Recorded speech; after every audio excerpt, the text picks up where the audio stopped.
Welcome back to Newsday. Joining us now to review some of the headlines of today's newspapers from around the world are Rise News analyst Emmanuel Efeni and Dayo Shoboli. Thank you so much for joining us. Good afternoon, Timitope. Good afternoon, Cynthia. Good afternoon, Dayo. Good afternoon. We start the review with this day, Nigeria's newspaper of record.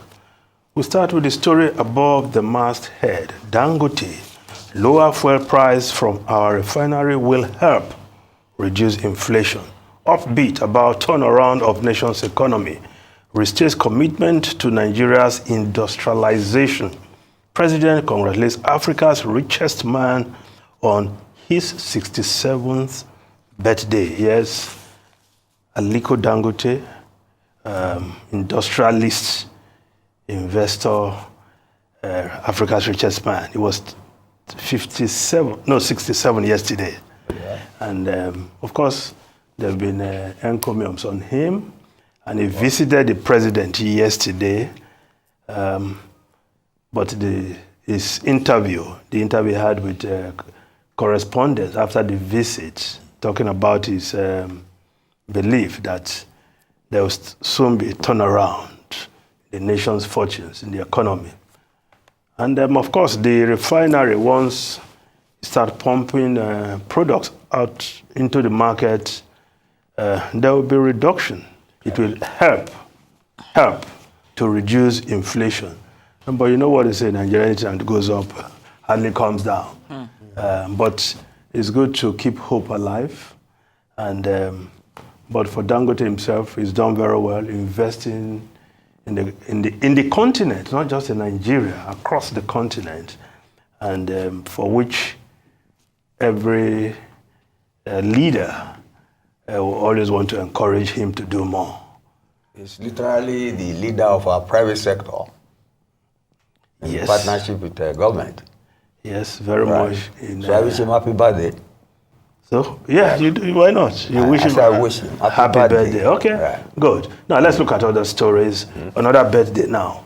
Obaseki, Oborowori, Ibori, Igbenedion, others celebrate Tom Ikimi at 80. As a former foreign affairs minister. Former foreign affairs minister, Tom Ikimi, an architect by training, was better known for his forays in politics. He was the chairman of the National Republican Convention, the two parties that were created during the Babangida years. And of course, he has made his mark also in politics. He was foreign affairs minister. Yes. During the time, was it not during the time that... 1995, I think that's when he was appointed foreign affairs minister. Was minister. that where Sarowiwa was killed by the military? No, that's not the year. That's not the year. And of course, he went on to become a chairman of ECOWAS Council of Foreign Ministers. And these days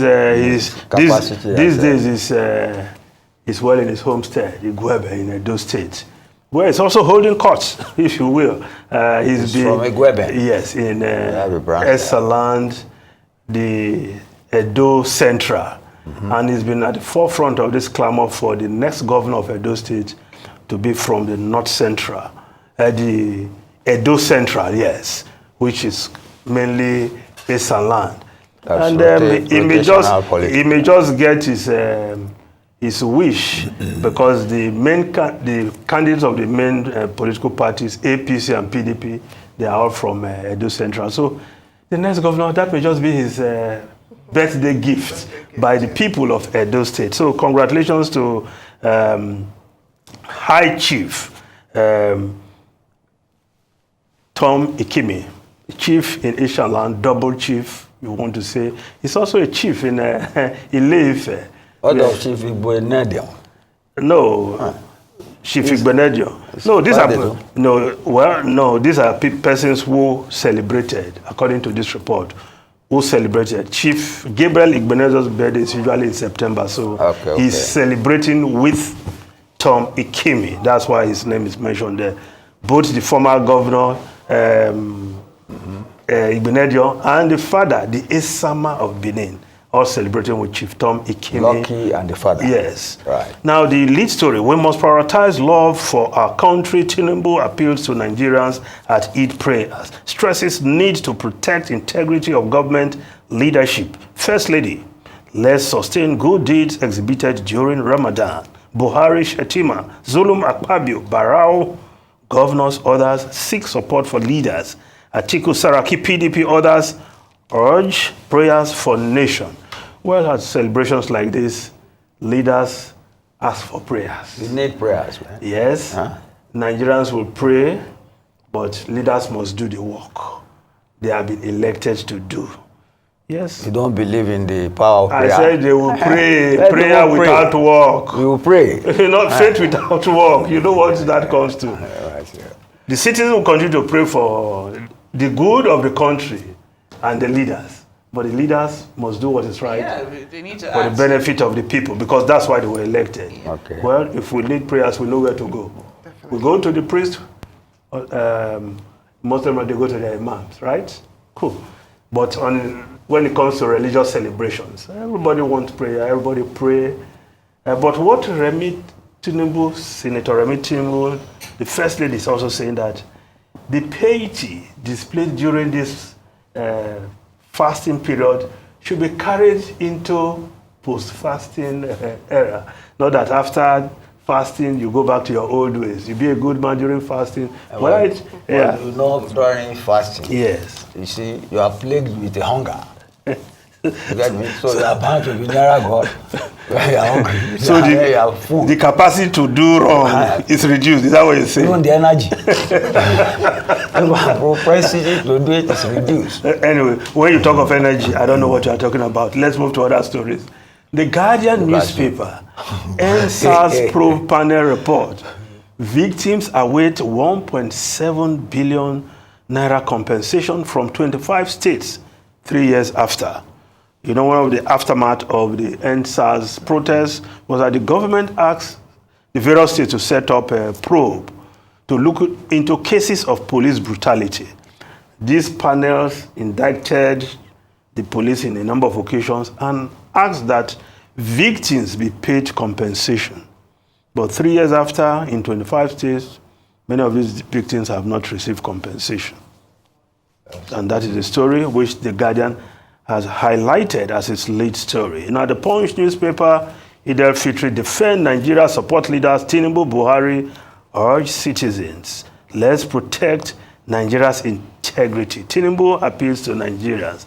Now, the Vanguard newspaper, tariff hike, 20 hours supply for Band A customers under threat as power allocation hovers at 3,236 megawatts. Port Harcourt Discos apologizes for shortfall. Kaduna Disco sets up response team. No transparency, fairness in billing. CPPE. Firms will pay for the services they don't enjoy. LCCI.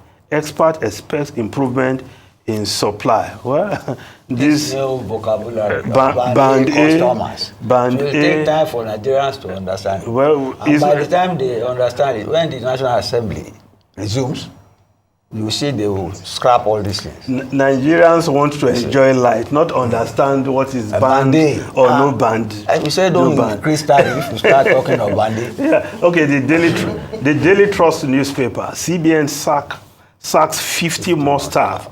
117 gone in 20 days. Staff accuse management of illegality, double standard. If we just take one foreign newspapers quickly.